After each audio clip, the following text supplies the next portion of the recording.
इन व्यक्ति का जिसकी आप चर्चा करते हैं वो चुनावी राजनीति से उनका कोई दूर दूर तक रिश्ता नहीं, इसीलिए खबर है। खबर केवल एक नहीं है, खबर एक दर्जन लोग हैं इसमें जो कैबिनेट में ओथ लिए हैं, जो किसी न किसी परिवार से आते हैं। प्रधानमंत्री जी के जो नारे हैं, चुनावी नारे, हवाई होते हैं, कभी ज़मीनी हकीकत से कोई उनका मेल नहीं होता। और केवल यही नहीं, अब आप आके देखेंगे कि किस तरीके से बिहार को गुजरात मॉडल के तौर पे बिहार को चलाने का प्रयास करेंगे, जहां अथॉरिटी प्रधानमंत्री के पास होगा, बिहार के मंत्री या मुख्यमंत्री नाम मात्र के होंगे। एसआरआई को लेकर सर बंगाल में ममता बनर्जी काफी नाराज हैं, कह रहे हैं कि केवल बंगाल नहीं, पूरे देश के लोग नाराज हैं। एसआईआर के जरिए एक कमिटेड वोटर लिस्ट आरएसएस और भाजपा के द्वारा तैयार किया जा रहा है, जिसमें करोड़ों मतदाता मूवेबल हैं, जो दिल्ली में भी वोट करते हैं, पटना में भी वोट करते हैं, कल कोलकाता में भी वोट करेंगे।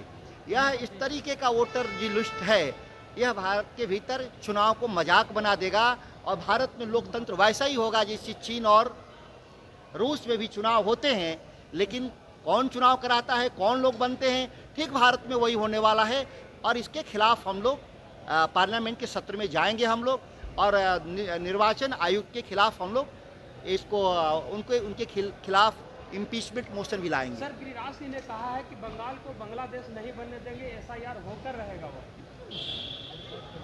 अब ये गिरिराज जी जिस विभाग के मंत्री हैं और 11 साल में बिहार के लिए उनके पास कोई दृष्टिकोण नहीं रहा, तो इस तरह के बात से ही उनकी राजनीतिक रोजी रोटी चलती है।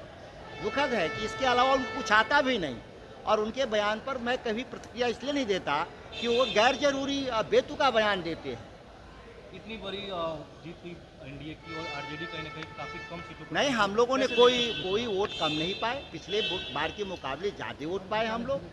लेकिन दो चीज़, एक वोटर लिस्ट जो एसआईआर में धांधली हुआ, जिसमें 72 लाख हमारे मतदाताओं को बाहर कर दिया कि गया जो महागठबंधन समर्थक थे, और दूसरी बात, सरकार के पैसे से मतदाताओं को, खासतौर से महिला मतदाताओं को प्रभावित करने का काम हुआ।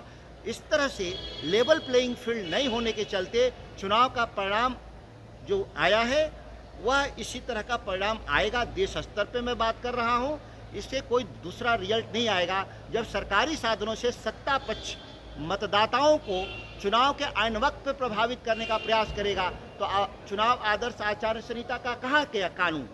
इसीलिए इस देश में निर्वाचन आयोग के खिलाफ हम लोग महाभियोग प्रस्ताव लाएंगे पार्लियामेंट के भीतर। Thank you.